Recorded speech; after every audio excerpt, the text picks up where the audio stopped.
Hello, everyone, and thank you for joining us today. This is our Simple Steps to Improve Balance and Prevent Falls seminar. It's actually the 5th year we've been able to provide the seminar, so we appreciate your willingness to be here and to learn some strategies, some ways that you can prevent falls and keep yourself and others around you safe.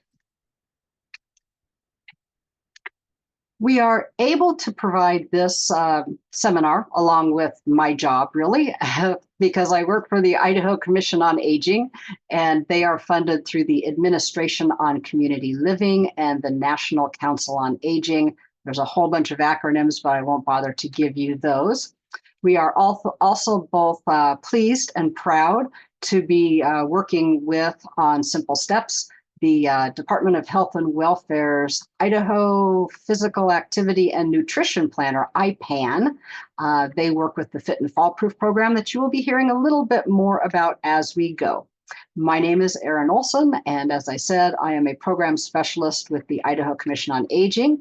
I manage the Health Promotions Program and am really proud as part of this endeavor to also have founded and be managing the Falls Prevention Coalition of Idaho, which is, of course, all about preventing falls. So with that, we will move on to a few of the logistics. I'm going to go through this logistics stuff as quickly as possible so we can get on to the more important and more interesting information. When you have a question, please put it in the questions panel. That button should be right about in the bottom center of your toolbar and on your screen. I think if you also press the letter Q on your keyboard, it will come up, but you can type your question there. And then at the end, we will have time for some Q&A and see if we can get all of those questions answered for you.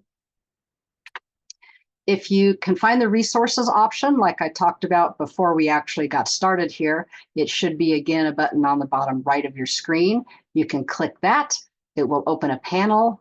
There's a documents portion of that panel, and in there should be one document. It's a PDF, and that is a copy of the slides, because everybody, of course, always wants to know if they can have copies of the slides, and the answer is yes. Now, all of this is available in the lobby, which all of you came into as you were coming into the auditorium. Think about it just like a regular conference. You had a lobby that you came into, and there is a copy of these resources. And after we finish, there will also be a copy of the video. Now, after we're done, we also will have that handout on our website, which is www.aging.idaho.gov/falls. And when the video is done and we add a little intro and outro to it, that will also be available on our YouTube channel. So with that, what I know, and I'm laughing as I say it today, we love technology when it works, and it was not working very well for our Zoom beat today, but that's okay, we're going on anyway. In case the technology doesn't work for all of us, if you are disconnected or if you have audio issues where it's really choppy, just try to get out, close the meeting, and come back into it. Usually that resolves those kinds of issues. Unfortunately, there's not a whole lot we can do about those kinds of issues because it's somewhere in that black hole between us and servers and you and all of that other kind of stuff.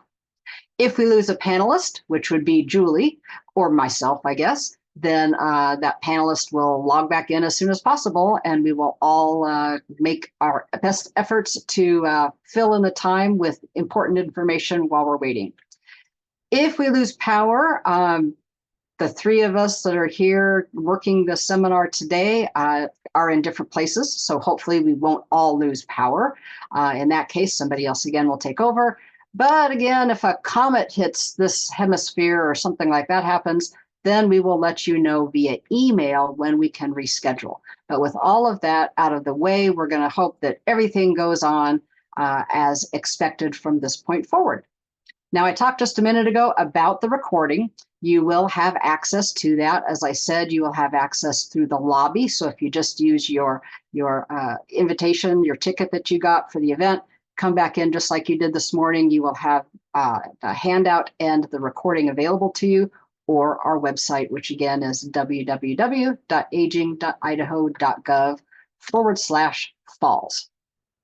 Now, our focus today is on two things. First of all, we want to understand a little bit about falls and why they happen, and of course, learning simple strategies that we can do to help prevent falls. Primarily, we're going to do that by talking about how we can be physically active to the best of our ability. We'll show you some simple exercises that are going to allow you to do that, allow all of us to do that, kind of anytime, anywhere. I love to say that, it could be when you're in your home, in your office, when you're traveling in a hotel room, whatever the case may be. It's always important to continue to be physically active as much as possible. So I'm going to get us started by understanding what a fall is and why falls happen. That way, we all know why physical activity specifically is a really, really important part of preventing falls.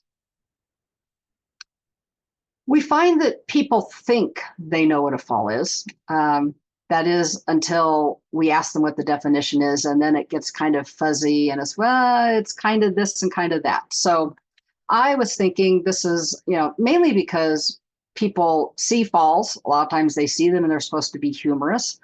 I guess kind of in a way, since I've become involved with falls prevention, I don't find those videos nearly as humorous as I used to, of course. But another reason is because people in general don't like to admit they've fallen, because it's usually we've done something silly that we shouldn't have done. And of course, it was our fault that we fell, and that's embarrassing. So we don't want people to know. It's also part of becoming an older adult. And older adults really worry that if I fell in my house or while I was out doing an activity, that my family and friends and people who care about me might say, well, maybe you should not do those kinds of activities anymore. Maybe you should, become more sedentary, which we know is not good. That's kind of counterproductive. Unfortunately, a lot of times families that are concerned even want people to move out of their homes, possibly into some type of assisted living. So that's why only less than half, actually, of adults that fall, even those that have an injury, don't tell a family, a friend, a neighbor, a doctor. They keep it to themselves, and that's not good. So let's kind of define what a fall is, and that'll make it simple so we all know what we're talking about. A fall is unintentionally moving downward, typically rapidly and freely without control, from a higher to a lower level. Okay, so it's unexpected. We don't plan to fall, even though we might have that little foresight and go, I know I'm about to fall. That's not the same as planning to fall. It's unexpected. We just don't plan to do it. We're not in control. Most of us think of the pinwheeling arms as somebody's falling, or, you're putting your arms out to break the fall, supposedly. We are not, absolutely not, in full control of our bodies, parts or all of it.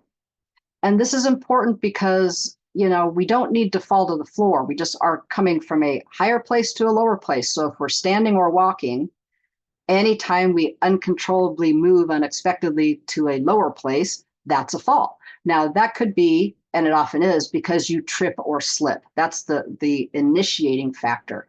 But we can fall into a couch. It's like, oh, I just tripped, but it's okay because I kind of landed on my hip on the couch and the couch was soft, so no harm, no foul. Well, it's still a fall. Obviously, we can also fall into a wall. And I think most of us have done that, maybe in a kitchen or an office or something like that, where you trip or slip and you put your hands out and you catch yourself, but you're on the wall. And whether you like to admit it or not, you're probably a little bit lower than you were before because you're not standing upright anymore.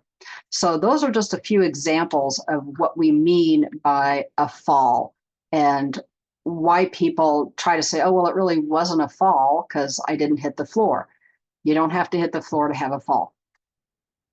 Because we need to be able to communicate clearly about falls to each other, to our loved ones, to our healthcare team, all of those kinds of things, we need to have this clear definition, and now we have one.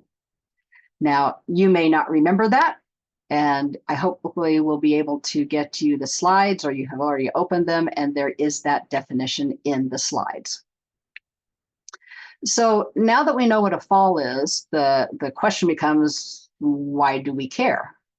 Well, there are all kinds of reasons, actually. I take a deep breath because there are a bunch of them. We can't possibly go over all of them in our time here, but we can give you kind of an overview of some of the things. Hopefully, at least some of these will catch your attention. And normally I wouldn't read the slide, but I'm going to go through the list because we don't have our slide showing at the moment. So first of all, falls are the #1 cause of accidental injury and death in older adults, which are people over age 65. We may not all be older adults, but we probably know people who are older adults. And guess what? Since we're all aging, then ultimately we will probably become an older adult. So it is important for all of us to know that statistic.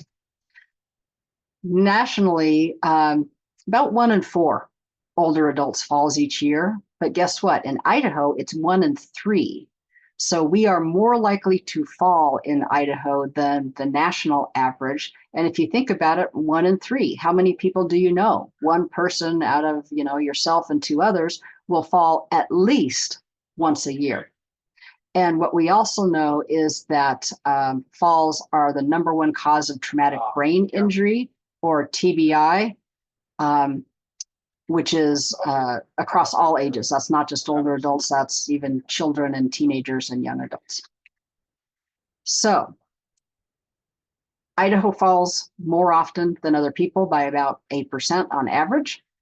1 out of 5 of those falls causes a significant injury. So that's 20% of falls end up with a significant injury. And by significant, we usually mean something that does or should include health care of some sort, not necessarily hospitalization, but some sort of medical attention or something like that. Over 800,000 patients are hospitalized each year, and we just got new statistics on this. And actually, it's not 800,000 anymore. It's closer to 950,000 people a year. The average direct medical cost of a fall in Idaho, and this is Idaho cost, is more than $38,730 per fall.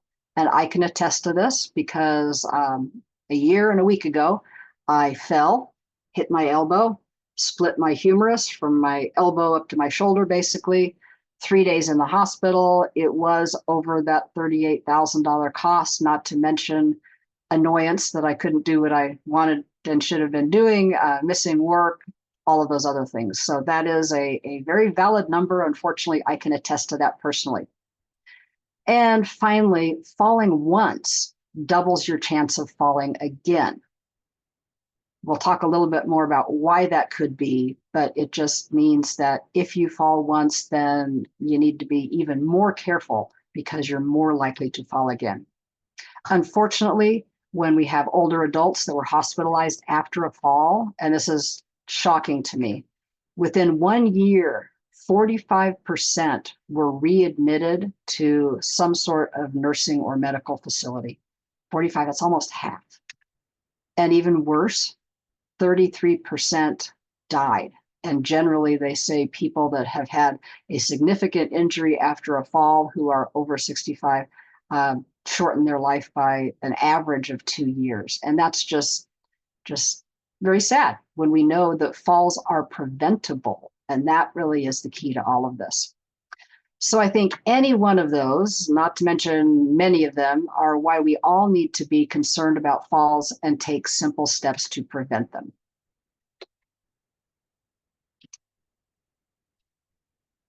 So before I move on, I wanted to share, it's a very simple graph that, again, you'll see in your slides handout, but it's important because it shows that every second of every minute of every hour of every day, an older adult falls. It equates to 36 million falls, 8 million injuries, 3 million emergency department visits, 950,000 hospitalizations, like I just talked about, and 32,000 deaths each year. That's a yearly statistic. So I think it's critically important to know those numbers and to really know that falls are not something to laugh about, to just push off as something that just happens or happens when you get older, because it's not. And I think we also need to know that the costs are more than financial. One person may fall, but many people are impacted by the fall and its consequences. And that includes, ourselves, our families, our caregivers, our neighbors, our communities, and even our state. Because of all of those medical costs, a lot of it ends up getting paid out of pocket, but also from Medicaid and Medicare. So in order to prevent falls, we need to know what causes them, right? And I told you it could be lots of things. There is no single answer to that question. It is always a combination of things because it's what we call a multifactorial. There are multiple factors that are involved. So let's see if we can simplify it. We know that they're multifactorial, but usually what it means, it is the person plus the situation. Now that can mean what the person does, how they do it, how their body is behaving or not behaving, which again goes back to exercise. Are you able to recover from a trip because you have some strength in your legs to catch yourself before it becomes a fall?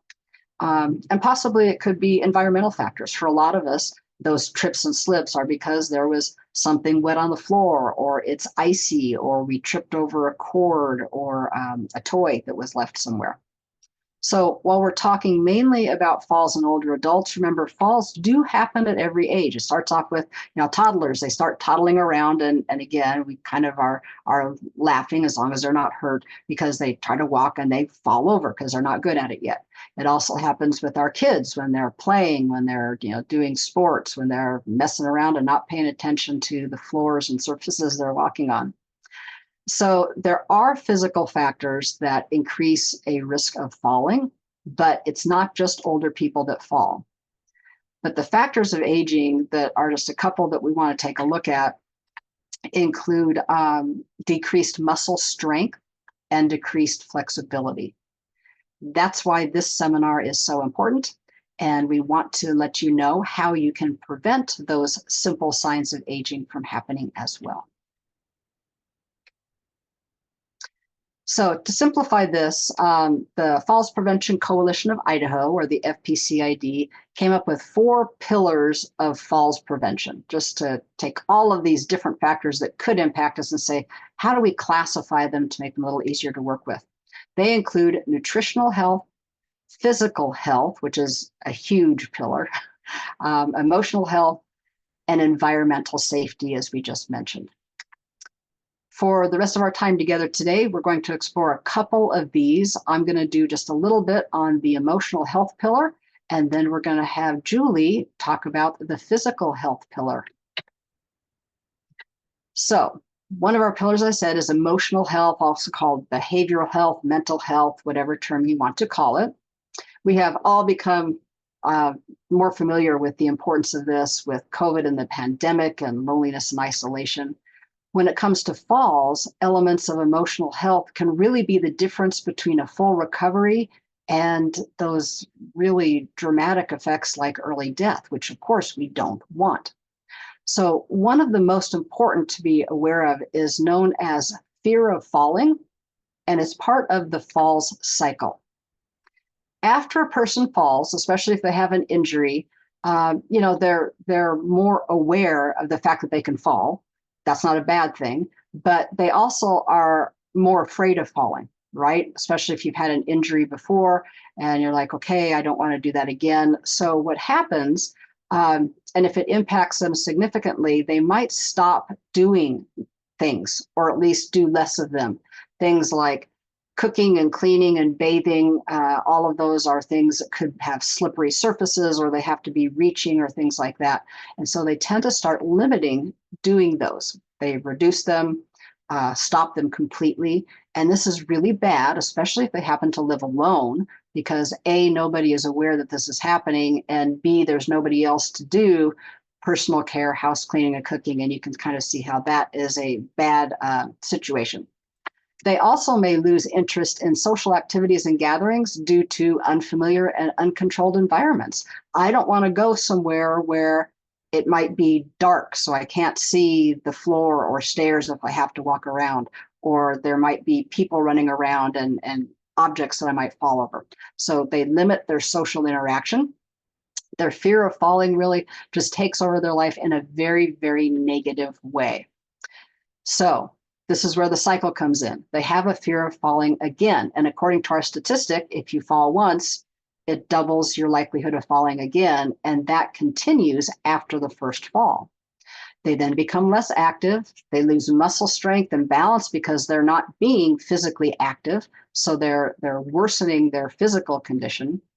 Then the cycle just starts to repeat itself and they go over and over. I fell, now I have a fear of falling. Now I'm reducing my physical activity, my social activity, which again causes me to probably fall again. If we allow it to happen, the person experiences all those negative things that we don't want to happen from a mental or emotional standpoint. They feel isolated. They are depressed. They have a diminished quality of life because they have no social engagement. They have functional decline. They can't move or do things they used to. They get a loss of independence because they can't do those things for themselves anymore. They often have an increased admission to some kind of skilled nursing facility. And as we mentioned, unfortunately, an increased rate of early death. If we fall and address that fear of falling early on before it gets bad, then we can prevent this from happening. Even better than that is to prevent the first fall from ever happening. But either way, we have to address it when it comes. By doing this, taking active steps to maintain our strength and our balance and our flexibility, we can limit the likelihood that this will happen and that people will get into the cycle. So on your slides, you will get an image of the fall cycle as well as some of those negative outcomes, and you can share those with people if you're trying to talk with them about why falls prevention is important. So as we move into our physical activity section, we have a takeaway. Preventing falls is the best intervention. Plain and simple. I love that you are all here because you're being proactive. We often have this triangle where on the bottom you have prevention, and then you have kind of a middle tier, which is an intervention, and at the top you have crisis. And unfortunately, many people don't learn about falls until they're in crisis, meaning they have fallen, they have a traumatic brain injury, they have a broken hip, a broken arm, those kinds of things. And the good news is that we can prevent all of this by simply understanding what falls are and taking some simple steps to reduce them. So now to the more fun and engaging part of our seminar. Let's go ahead, and I want to introduce you to Julie. Julie is going to offer her expertise as a Fit and Fall coordinator with our North Central Health District. And she is now going to tell you things about falls, as well as walking you and moving you through simple things you can do to ensure you maintain and maybe even improve your strength and balance. So Julie, can you take it away? Thank you, Erin. So as Erin said, preventing falls is the best intervention, and I'm going to lead us through what we can do. So we can understand balance and how it's affected. We can learn how we can improve our balance, and we can exercise, which is the main point that we're going to be talking about today. Okay, so in the presentations that you will get later on, there's a very simplified graphic of physiology of balance. And I am by no means a physician, but I think this is a great visual just to simplify it a little bit, though it's a really complex system. But some of the systems involved in our balance are our inner ear, our skin, our vision, and our musculoskeletal system. So our vision can be impacted by blindness, cataracts, glaucoma, and many other things. And this can directly affect our balance. For our inner ear, things like vertigo and dizziness can directly affect balance. Health conditions such as Parkinson's disease and osteoporosis, which is a thinning of the bones, those also directly impact our balance. For our skin, things like injuries or severe injuries or neuropathy, so damage of a nerve or nerves. And then for our musculoskeletal system, having poor posture, so our core muscles aren't as strong as they could be, that can affect our balance. Arthritis and joint replacement, which can be a really common thing in our older demographic. So when we improve our balance through targeted exercise, we see an upward spiral in our overall health. So someone may start with a limited gait and may need an assistive device, but as they move and exercise, their physical function improves, they have less pain and better mobility, which can lead them to be able to exercise more and do additional physical activity, which then leads to improved strength and their confidence. So I coordinate the Fit and Fall Proof program here in District 2. The Fit and Fall Proof program is a statewide evidence-based fall prevention exercise program for older adults. It was developed back in 2004 in Idaho, so we're celebrating 20 years this year. It focuses on functional exercises, so strength, balance, and flexibility, which directly impact our daily life. So just making sure that we can do those very simple tasks that our daily life requires. These classes are 45 to 60 minutes long, and they are 2 to 3 times per week. They are free or low cost, trying to make it as available to everyone as we can. And then there's a timed up and go or a tug test that measures improvements. So at the beginning of a 10-week session and at the end of a 10-week session, the participants go through this timed test from sitting, standing, walking 8 feet around a cone, and then back to sitting. And then those results are sent to Boise State University, and the grad students collect that data, and that's where we get some of our numbers for this evidence-based program. And then there are classes all over the state of Idaho. So if you are interested in a class or you know someone that you would like to get started in a class, you can find a schedule through your local public health office. So participants have reported an increased confidence, their strength, their social interaction, and independent lifestyle through these exercise classes. Because of these improvements, it has decreased their fear of falling and then their overall risk of falling. So they're able to do more, they're socializing more, and they're getting to have that more independent lifestyle because they're exercising. So now my friend and helper Kate is going to help walk us through some of these exercises that we do in these classes. We're going to provide a standing version, and then she's going to show us what we can do for someone that may need to be seated longer. So we're going to get set up real quick, and then feel free to stand up and move with us. Make sure you have a clear space around you. You're not going to bump into anything, and we will get started.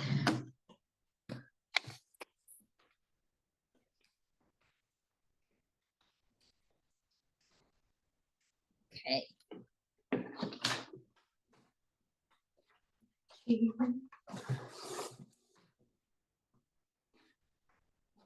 Okay, so hopefully you can see us both okay.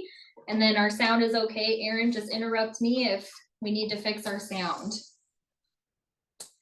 All right, so we're gonna start with a warm up, and I'm gonna tell you a phrase called home base. So we're gonna keep our feet moving rather than just staying stagnant. So you can step side to side, or you can march in place, but just keeping those feet moving so we're not just standing in one place. So we're gonna start with our drum major exercise.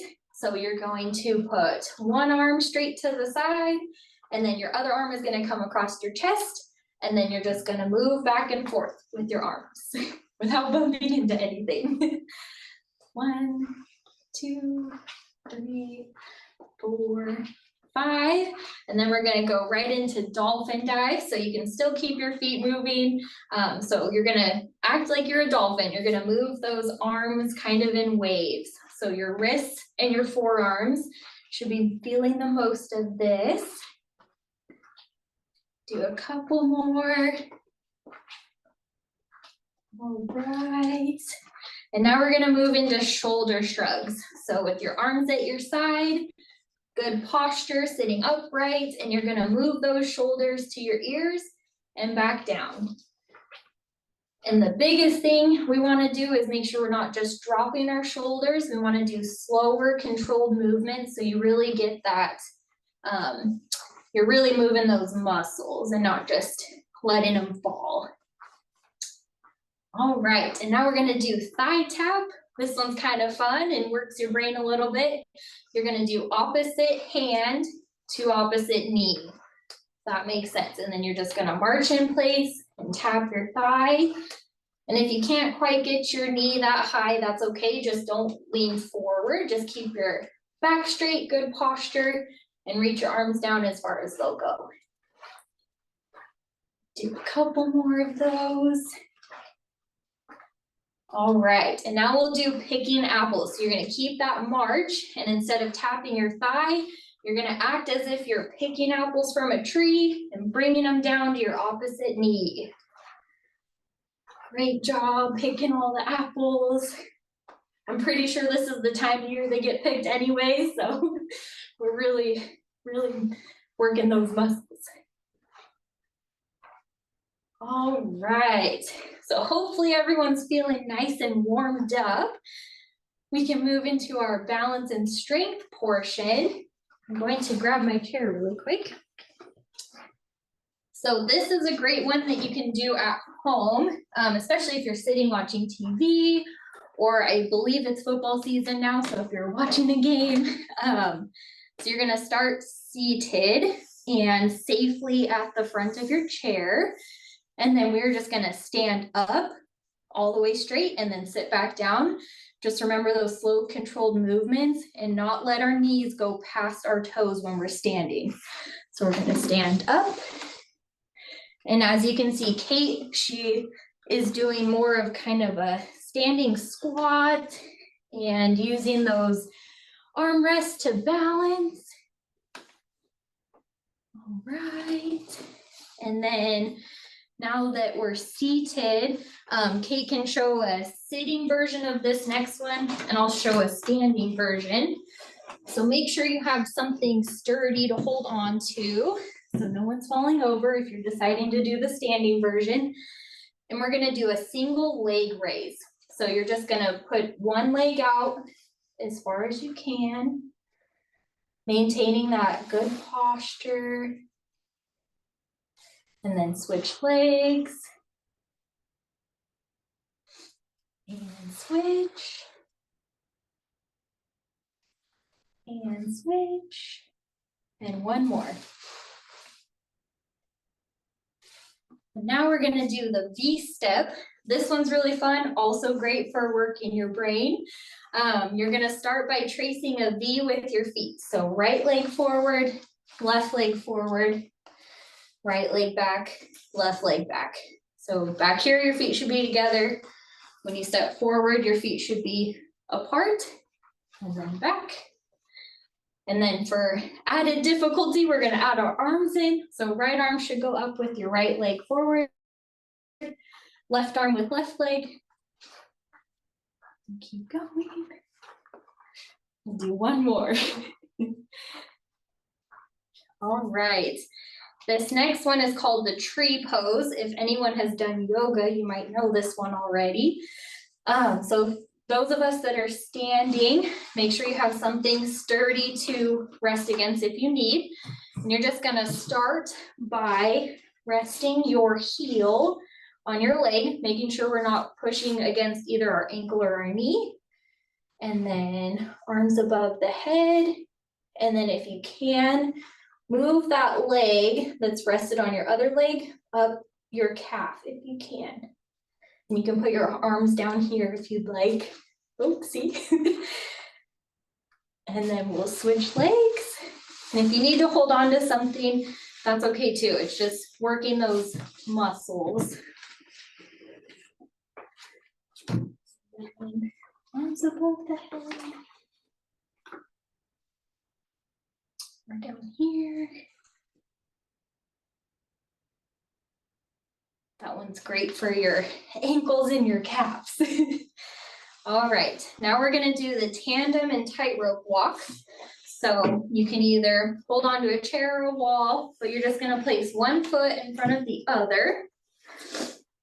And then you're gonna balance. You can put your arms to the side to help with your balance.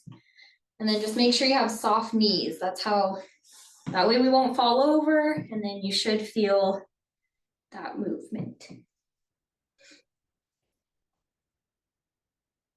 And then we'll switch.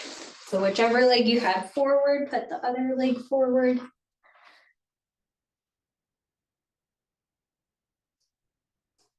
Pretend you're on a tightrope.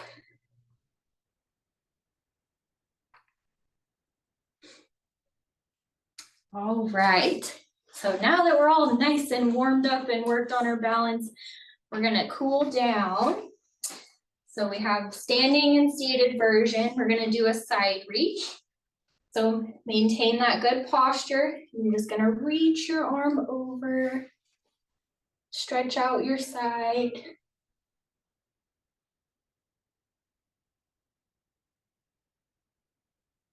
And then switch arms.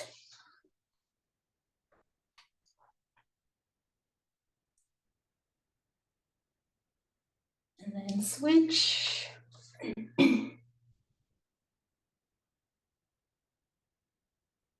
And switch. And now we're gonna hug a tree. So you're gonna put your fingertips together in front of you and act as if you're hugging a tree. You want your fingertips as far away from your body as you can while keeping your arms round. Should be stretching your back and your shoulders a little bit. Just make sure to keep breathing through these. And then as Kay's showing us, you can kind of sway with the tree if you'd like.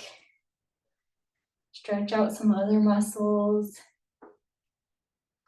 All right, and now we're gonna stretch out our feet and our ankles. So these are called windshield wipers. I'm not sure if I can do this standing, but you're gonna move. We'll start with our toes first. So you're gonna put the weight on your heels and then move your toes in sync to the right and then the left, right, left, just like windshield wipers. Move those ankles back and forth. If you're standing, you can do 1 foot at a time. Oh yeah, if you're standing, you can do 1 foot at a time. That's a lot easier. And then we'll switch and work the other way. So now we're gonna put the weight on our toes and then move your heels back and forth like windshield wipers.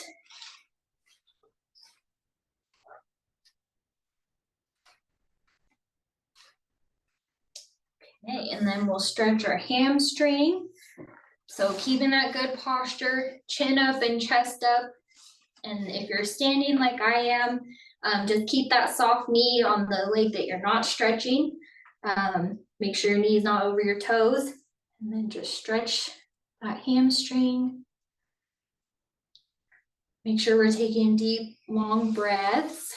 Get that oxygen to those muscles. And then we'll switch legs.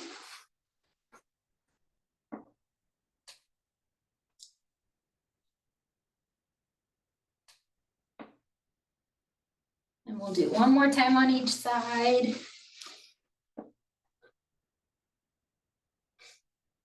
And it's good to do these stretches once you're warmed up and done with your exercises. So we're not pulling any muscles when they're not warmed up. And last leg.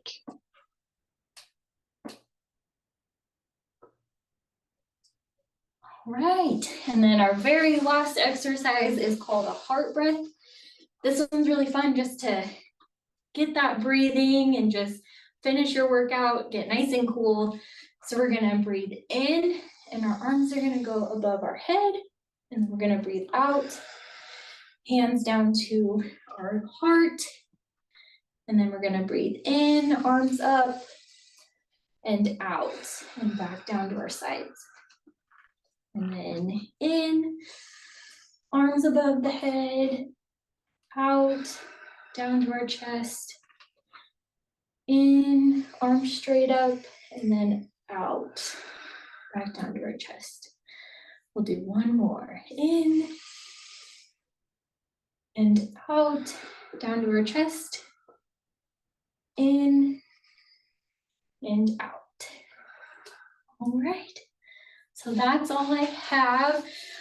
You'll see in the slides, we have some other exercises at home, which I guess we can show since we don't have the slide right now. So the first one I did was a hip lift. So this is fun if you're stuck waiting in line at the grocery store or you're waiting for a doctor's appointment and don't want to just sit there. So you're going to hold on to a chair or a wall, and you're just going to lift your hip up and keep your foot flat, parallel with the floor. We're just going to stretch that hip and just hold for a few seconds and then back down. Just getting that movement the movement we use as if we're going upstairs. So just stretching that hip out, and then we'll go to the other side. Just keeping that foot flat, and you're just lifting your hips straight up. And then the other one was the chair stand, which we did. And I forgot to add in, if you want to make it a little more difficult, you can add in arms. So as you're standing out of your chair, your arms are down at your side and then up above your head. And then as you stand, arms go behind your back and clap. And then arms above your head when you're sitting, behind your back when you're standing. So that's a fun one too. Mix it up while you're watching TV or in between commercials or whatnot. And then the last one that's great at home is balance while you brush. So hopefully everybody's brushing their teeth a couple times a day. So this is a great one to do while you're doing that. So you're just gonna balance on one leg, however you wanna do it. So you can stand like a stork with your knee up in front of you. And you're just gonna balance on one leg while you brush your top teeth, and then switch legs when you brush the bottom teeth. So this is a great one. You can hang on to the counter while you're brushing your teeth for stability, and you have to sit there anyway, so it's great to do a little extra while you're brushing your teeth. But that's all I have. Thank you, Erin. Hopefully everybody had fun getting to exercise with us and got warm like we did, so thank you. Thank you very much, Julie, and thank you, Kate. I have to tell everybody that Kate actually started doing this seminar with us 4 years ago and has been part of it ever since. And Julie is now taken on Kate's position, so we're shuffling. But thank you, both of you, for what you have done. I appreciate it very much. I also love some of the things that you told us about doing. And Julie, if you could go ahead and mute yourself, that would be helpful, just so they can see me and not just your name. Maybe it's me. Speaker. Okay. So anyway, I love some of the things that Julie showed us, which included the fact that, and actually my physical therapist told me just a couple of weeks ago, she says, balance exercises because I have multiple sclerosis, so balance is an issue. And yes, you can improve your balance if you practice it. So she said, every day when you brush your teeth, every time you brush your teeth, do those balance exercises, 1 minute on each leg, and it will get better. And she was not wrong. It has already gotten better. I also like that Julie mentioned when you're hanging out, and I've finally done this myself. When I'm standing in the hall waiting for somebody to get done talking to somebody else in their office, I can put my hand out against the wall and do some calf raises just to keep active. When I'm in Zoom events like this and I'm not presenting, I can stand up and walk and get steps. I can walk in place when I'm doing that instead of just sitting. So there's all kinds of ways that you can integrate exercises into your daily life to make it easier. It really helps me feel better, and I get so much more stretching and exercises done by just doing little bits at a time. They all count. Well, we often like to have options, so I wanted to mention another exercise-based seminar that we have coming up. It's called Demonstrated and Described Yoga Improves Balance and Strength to Prevent Falls. So just what we were talking about, but this is yoga, and it is described yoga. It's going to be led by a yoga practitioner, guru, whatever the right term is. I apologize, I don't know what the right term is, but she is also visually impaired. And so she teaches classes that do regular old yoga, but she fully describes all of the movements. So if you have trouble seeing or you have trouble holding a pose and trying to look at an instructor, this is a fantastic class. Even if you don't have any visual impairment, it's also just a great yoga class. So please join us. It's this Friday, which is September 13th, from noon to 1 p.m. Mountain Daylight Time. And registration is at www.aging.idaho.gov/falls, which is the page we've been referring you to all along. We also have another seminar coming up that we've kind of talked about. We talked about our pillars of falls prevention, and that environmental safety was one of the pillars, and that the factors that can impact falls is not only the person, but also their environment. Well, that's what this one does.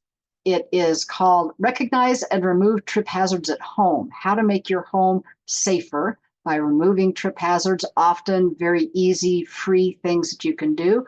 Also, other things that you might be able to do at very little cost. It's presented with our partner Habitat for Humanity of the Treasure Valley, so we're very honored to work with them.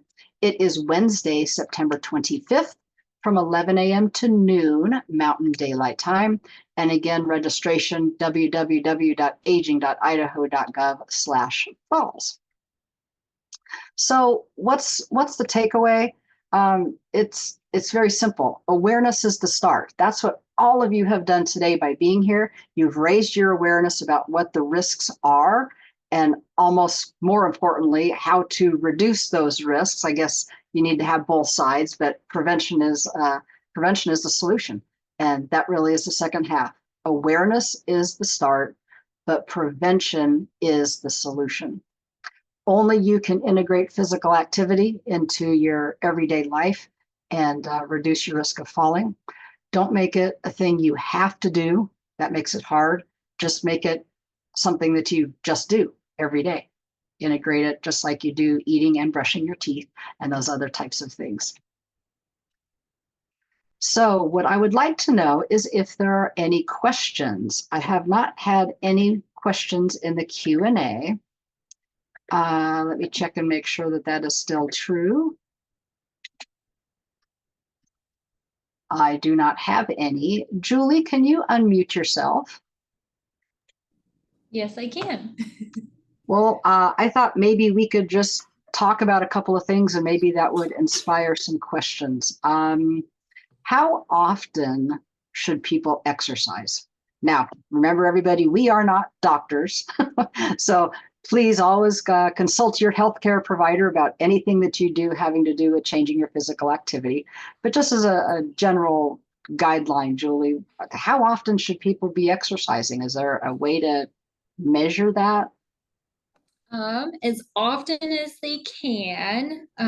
With the Fit and Fall Proof program, I know that because it's evidence-based, they say that the 2 to 3 times a week for the 45 to 60 minutes is where they're seeing results. So that's what I would say, is at least 2 to 3 times a week for the 45 to 60 minutes, because that's what we've seen through our program. And again, you know, FFP or Fit and Fall Proof has been going for a long time, thousands and thousands of participants, and you know they've done the research. It works. So yeah, Julie is the same thing that I've heard, which is roughly 3 times a week. If you can get in 45 minutes to an hour.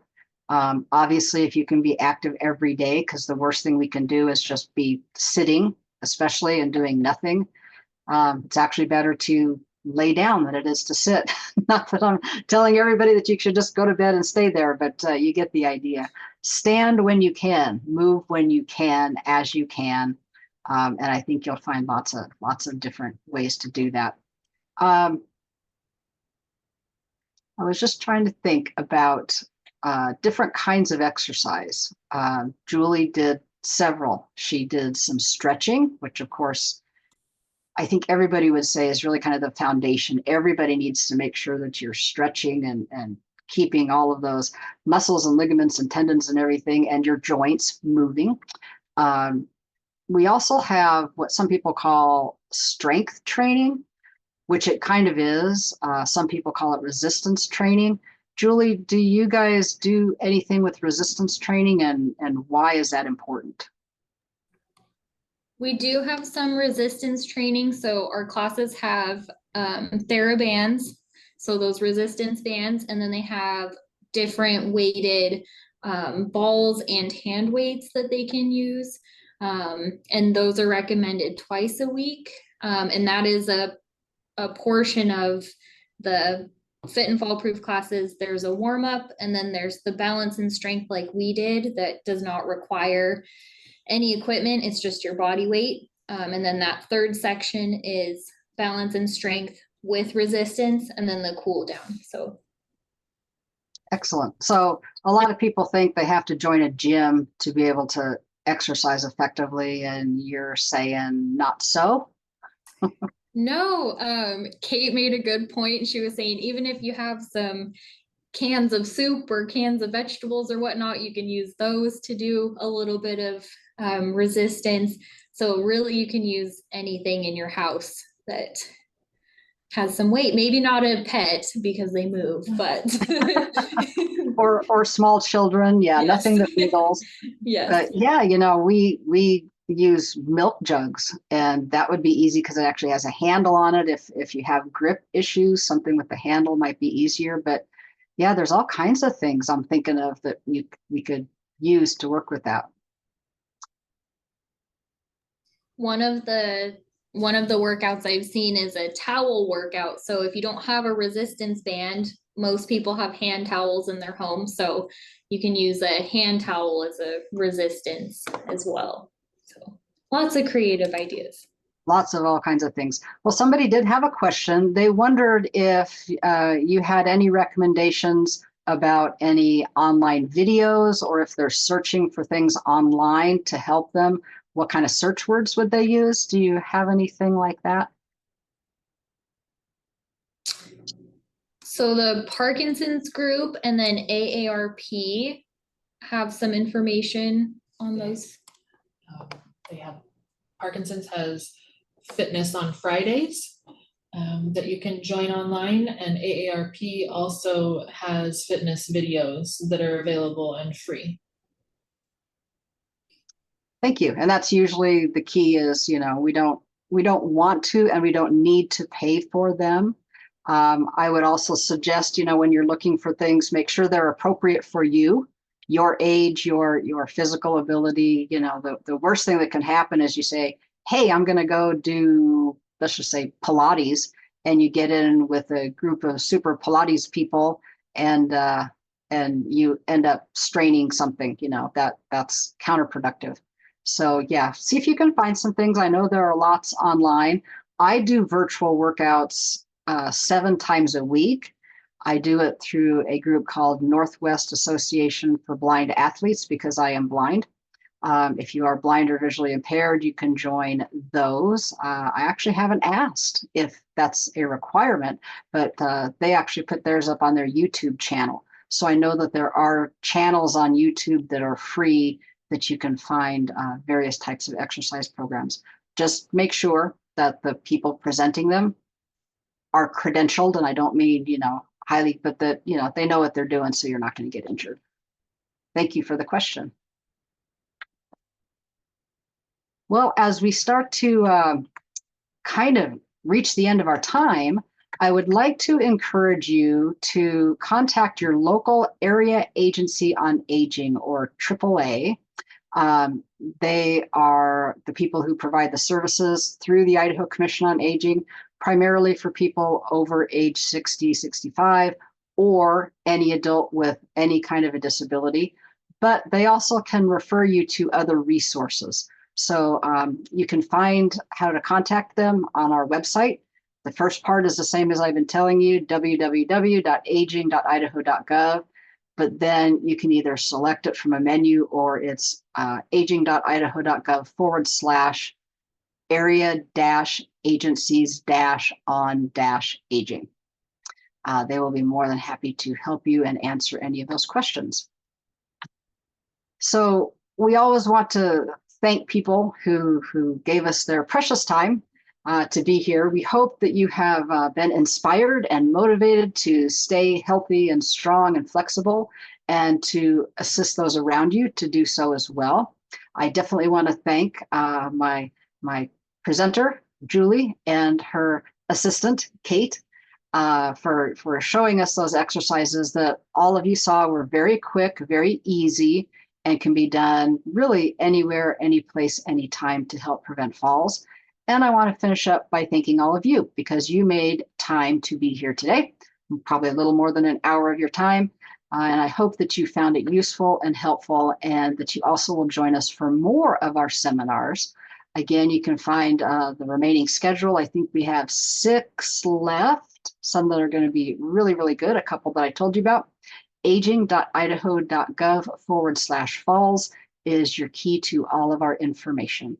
So with that, thank you all very much for attending. I appreciate your time, and please have a falls-free rest of your day.